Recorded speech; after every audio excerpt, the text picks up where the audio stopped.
Bonjour tout le monde. Aujourd'hui, je vous présente une paire de chaussures, les Brooks Caldera 7.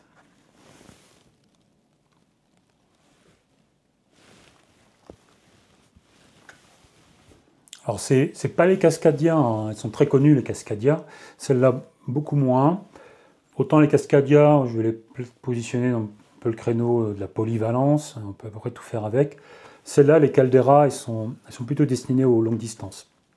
On peut le voir, on peut voir un très gros amorti, une mousse, alors étonnamment, elle semble un peu massive, hein, un peu costaude, on va dire, mais on a une mousse très molle. Je vais essayer d'appuyer ici, vous voyez que ça rentre dedans. C'est la même techno sur les chaussures de route chez Brooks, c'est du DNA, alors c'est écrit ici, du DNA Loft 3, comme sur, je ne sais pas si vous connaissez un peu la gamme route chez Brooks, mais les glycérines ou les Ghost Max, qui ont aussi été testés par l'équipe, et il y a des articles dans les magazines, sur Runmag en particulier, parce qu'on parle de chaussures de route. Bon, je m'éparpille.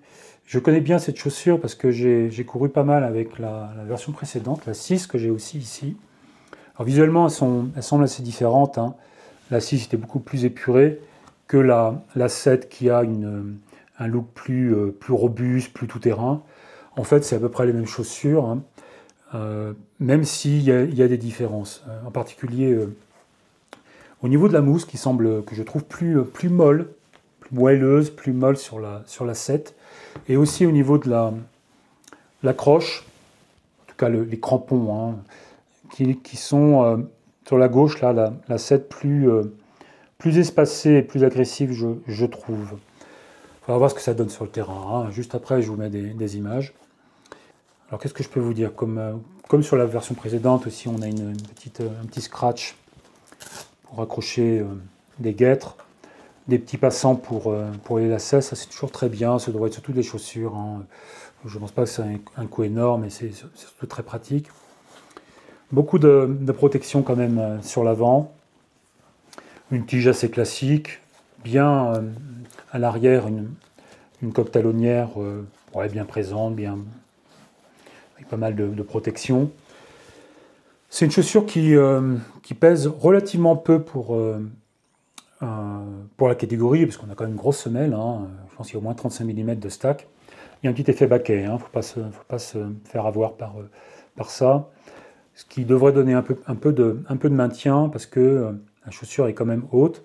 Même si, alors moi j'aime bien utiliser ce terme-là, il y a une empreinte au sol assez large, plus large que beaucoup de chaussures, qui devrait compenser le stack assez élevé en dévers. Il faudra tester ça. En tout cas, sur la 6, je n'ai pas eu de problème de ce type-là.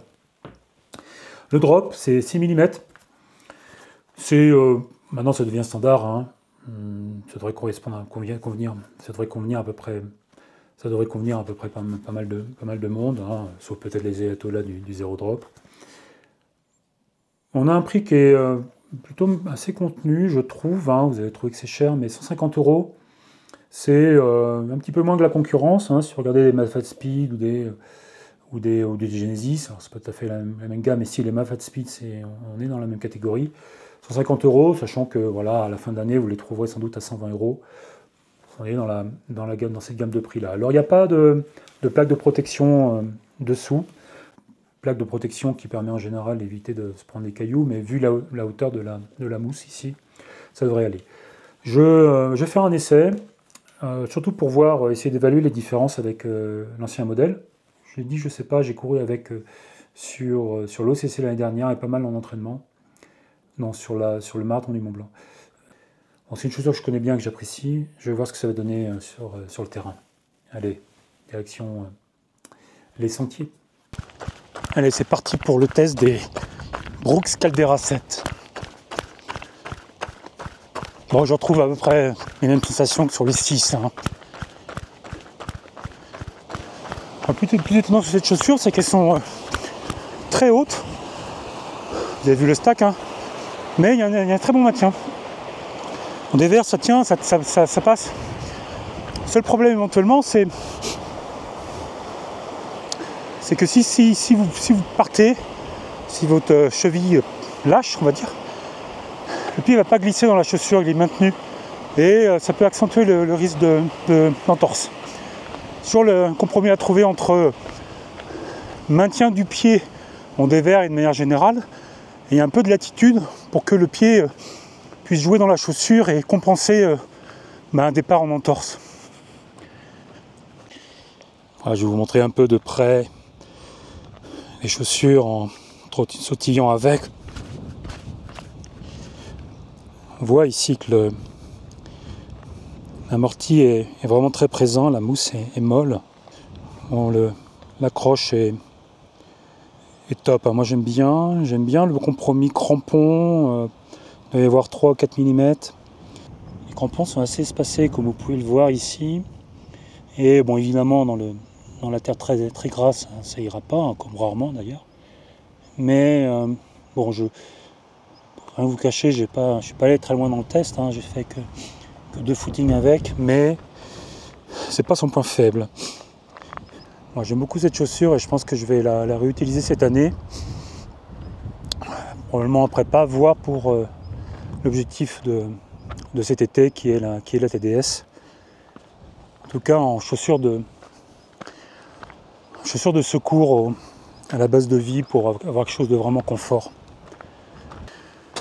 Par contre, faites attention, quand même, grosse mousse, et même si je dis que la chaussure le pied est bien maintenu et que la chaussure est relativement stable, il faut quand même avoir un pied solide, hein, pour en profiter, surtout en fin de course quand on est fatigué.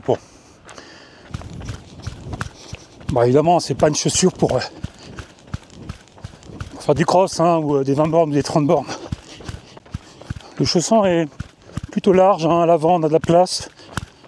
Je trouve d'ailleurs c'est un bon compromis. On a de la place à l'avant, mais la cheville est bien tenue. Voilà, donc c'est une bonne chaussure d'ultra, moi je le dis là. Mais vraiment même le très long.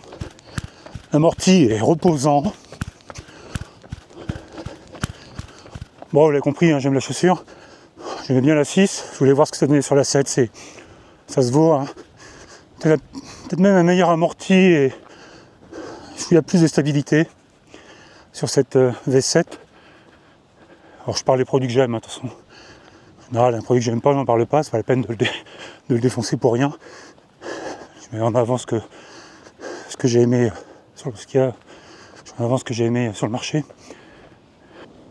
Il y a un test détaillé sur le journal du trail, c'est en description, vous allez voir. Il y a sans doute plus de détails sur le produit. Bon, j'arrête la vidéo ici. N'hésitez pas à vous abonner, hein.